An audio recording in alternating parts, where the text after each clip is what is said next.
Well, hello everybody. Welcome back. So here's some things I wanted to share with you, and this might resonate with some of you. It might not. Depends on your perspective and your personality, I guess. But in the self-development world out there, there's a lot of, I'm saying celebration for lack of a better term, but sort of this celebration of pain and existentialism, and really grappling with this these existential crises and overcoming obstacles, painful obstacles, and emerging better. And don't get me wrong, I totally agree with that. I think there's definitely something to it. You would be a fool to argue against it, really. I mean, history and, the prominent figures out there have basically proved this time and time and again. But I don't think it's something that should be deliberately practiced as much as it's celebrated. The only aspect of life that it should be deliberately practiced on is physical health. That's like exercise, building resilience through, working out and, hiking uphill kind of thing. That's the only avenue of life that really applies to, in my opinion.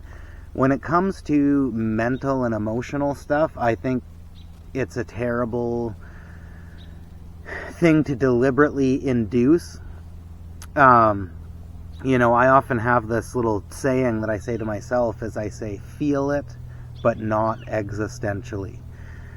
Because what happens, and again, and I'm not putting anybody on the spot, and I'm using the self-development world as a example, because these are the people that talk about it the most, but I think if you just talk to everyday people, there tends to be this mindset out there that is very pro-existentialism, very pro growth through pain, mental, emotional pain kind of mentality out there.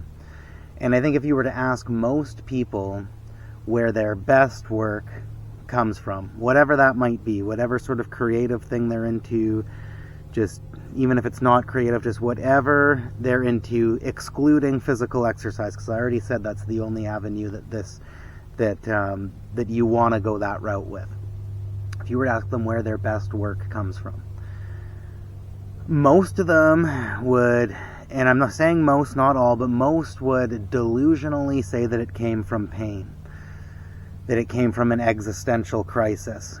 They would either say that delusionally, or they would say it delusionally. Is that even a word? I don't know, but I think you know what I mean. Or they would say it because they feel like that's the proper thing to say, because that's what everybody's saying.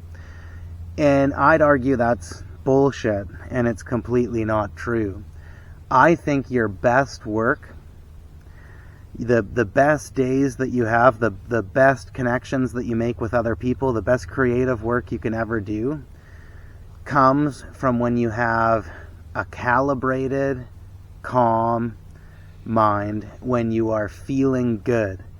When you are feeling good as best as you can possibly feel in any sort of aspect of your life. I think that you are more creative if you're feeling good and healthy. I think you're better at communicating with people. I think you're more attractive to people and you draw people in better. I think you can explain yourself better. I think you can do just about anything better when you're feeling good and when you're feeling inspired. That's another thing, is someone might receive a question saying, did you find your best work through pain or inspiration? And they'll always say pain, when I think that even if I go back and I look through the catalog of every creative thing I've ever done, every video I've ever made, I almost have an emotional memory to every video. and I can scroll down way far. I might not even remember the exact time that I made that video, but as soon as I see the thumbnail of it, it brings me right back to that emotional state, that mental state. And I think, yeah, practicing resilience through doing it anyway, even if you feel like shit or you're really not in a very good emotional place or whatever, is, you have to have that discipline. Otherwise, you might miss your mark when you are feeling good, or you need to be obligated to show up no matter what, and that does build some resiliency. I'm not saying that that's not true, but I don't believe that that's your best work. I think that your best work comes from when you're feeling good. And another sort of way that I wanted to sort of take this is, the more you self-induce existentialism into your life, I believe the less tolerant you are for when you actually have no choice but to feel it. I mean, there's situations in life that induce existential crises on you, and they inflict a lot of emotional pain onto you, and there's not like a whole lot you could do to like stop that from happening. And I think if you aren't in that situation and you are deliberately inducing that heavily existential and emotionally painful stuff onto yourself as a way to build resiliency to it, I think you're actually doing the complete opposite. I think you're actually, because every time you do that, every time you're in that state, you're, as we age and go through life, like, you're always getting more and more tired. You're always getting more and more worn down, right? I think every time you emerge from those states, you're forever more tired. You're forever more worn down in your life than you were before entering it. So I don't think it's necessarily something that should be celebrated or deliberately induced, like it seems to be in the modern sort of personal development / spiritual kind of world. It's like, an example of that is, if you decided, I'm going to stay up for 24 hours, I'm going to stay up for 48 hours, and this is like a challenge, a resiliency challenge. It's a spiritual challenge, whatever. And some people do stuff like this, and there are definitely, they do stuff like that and other things too. And like, I'm not like an expert on all this brain stuff. Like, there's, in resiliency and all that, like, there's definitely something to be said about these things. There are, like, it can be beneficial for other areas of life. But if you were to do that, and then say 2 weeks later or a month later, a circumstance arose that you had no choice. You can make up anything. We're not going to fish around for exact examples, because I'd probably just come up with something ridiculous on the spot. But say a circumstance happened 2 weeks later, a month later, anything that made it so that it forced you to stay up for 24 hours or 48 hours. You might think, it might make sense on paper that, like, oh, I did that challenge 2 weeks ago, so I'm going to be more resilient to having to stay up that length of time when something happens where I have no choice. And I'd argue that's not the case. I'd say, the pain and the annoyance and just the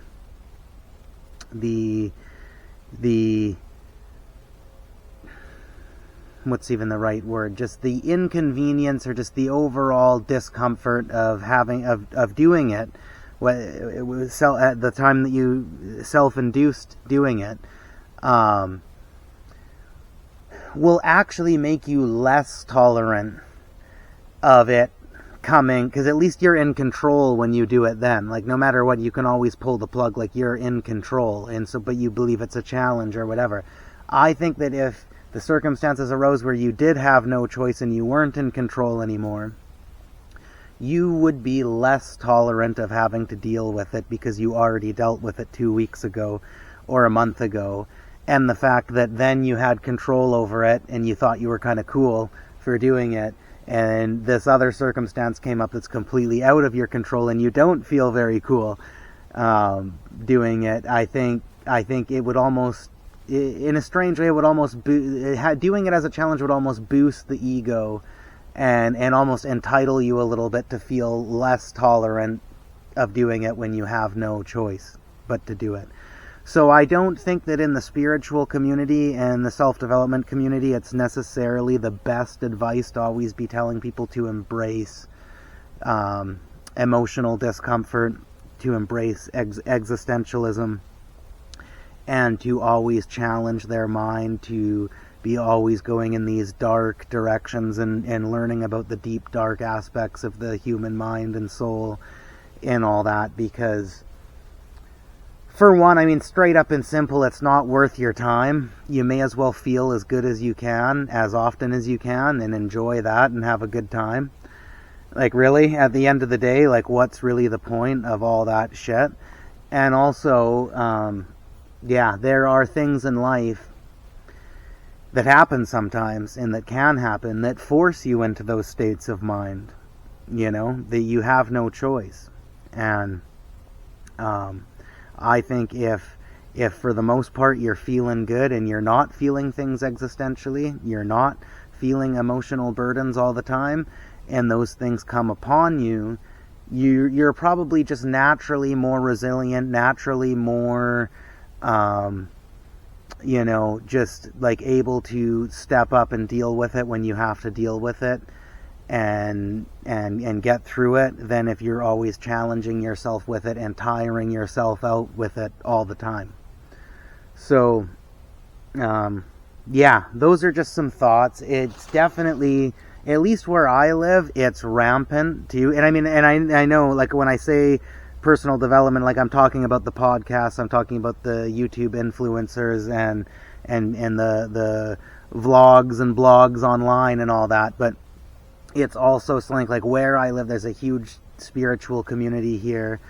And again, I always sort of feel like I'm ripping on these people, but I'm not. I just disagree with a lot of things that they do.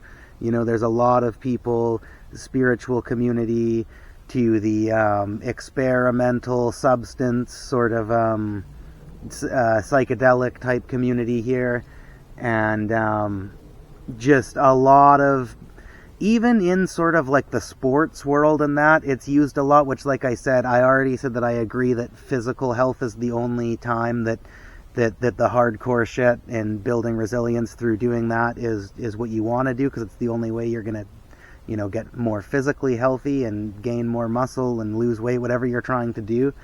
But even in like the sports communities and stuff like that, it's just like they've really taken on this mental burden, existential crisis embracing kind of thing. And I think it's terrible advice. I'm actually kind of trying to steer you in a better direction by putting this video out there, because I think it's terrible advice to give to people. I think it's far more nuanced than that. I think you're forever more tired and worn down every time you do that. Every time you do that, you're more tired. Like, there's just no denying that. And you're going to be a lot less capable of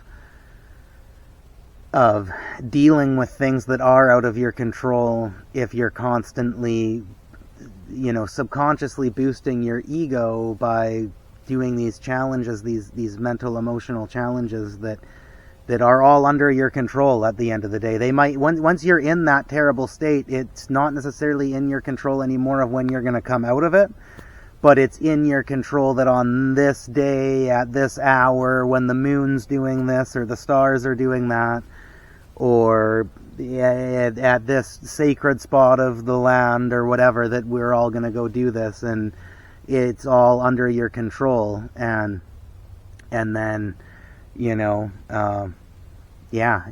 circumstances arise that are out of your control, or